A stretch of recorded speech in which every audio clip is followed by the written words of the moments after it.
नमस्कार मित्रों। जीवन में कभी-कभी ऐसी विषम परिस्थितियां आती हैं जब इंसान अपनी समझदारी का प्रयोग नहीं कर पाता या करना नहीं चाहता।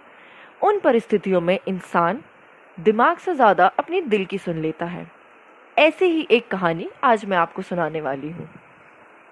एक गांव हुआ करता था जिसके पास एक बड़ी ही प्यारी नदी बहा करती थी, जिसमें एक छोटा सा टापू था। टापू में कई सारे जानवर रहा करते थे, जिसमें से एक चूहा था।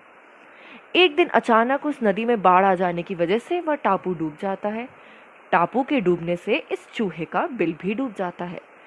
हैरान परेशान चूहा अपने एक खास मित्र कछुए के पास आता है और उससे मदद की गुजारिश करता है। कहता है कि मित्र, मेरा बिल तो डूब गया है और मेरी जान बचाने के लिए तुम मेरी मदद करो और मुझे यह नदी पार करा दो। जिसमें कछुआ मान जाता है और उसे मानना भी था, यह उसका कर्तव्य था। तभी एक बिच्छू कछुए के पास आता है और कहता है, भाई मेरी भी मदद करो, मुझे भी यह नदी पार करा दो। यह सुनते ही चूहा अपने मित्र कछुए को सचेत करता है और कहता है, भाई तुम इसकी मदद नहीं करो, यह एक जहरीला प्राणी है, यह हमें मार डालेगा। अपने बीच बिचाव में बिच्छू बोलता है, नहीं नहीं मित्र, तुम मुझ पर विश्वास कर सकते हो। मैं तुम्हें यकीन दिलाता हूँ कि मैं तुम्हें हानि नहीं पहुंचाऊंगा। और यह सुन के वह कछुआ उसकी बातों में आ जाता है।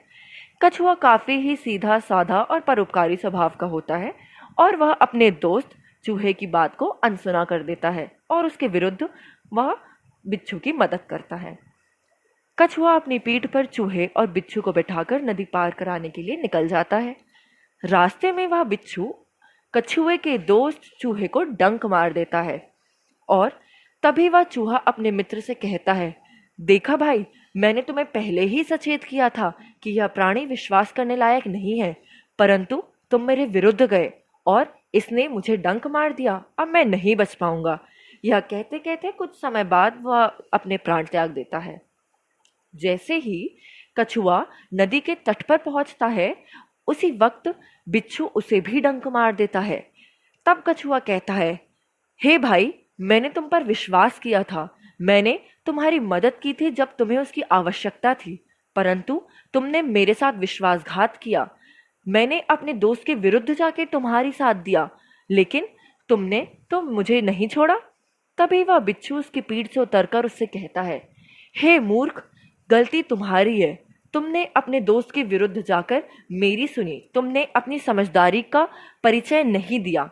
तुम मेरे स्वभाव को जानते थे, तब भी तुमने मुझ पे विश्वास किया। मेरा तो स्वभाव ही है डंक मारना, परंतु तुम अपनी समझदारी दिखा सकते थे। और यह कहकर वह वहां से चला जाता है। इस कहानी से हमें यह शिक्षा मिलती है कि जीवन में हमें अपने सच्चे दोस्तों की हमेशा सुननी चाहिए, उनकी सलाहों को मानना चाहिए और किसी भी अनजान व्यक्ति पर बिना उसके गुण, अवगुण एवं स्वभाव जाने बिना उस पर भरोसा नहीं करना चाहिए। ऐसे में नुकसान हमारा ही होता है। धन्यवाद। ऐसी ही और कहानियां सुनने के लिए हमारे चैनल को सब्सक्राइब करें एवं लाइक करें। धन्यवाद।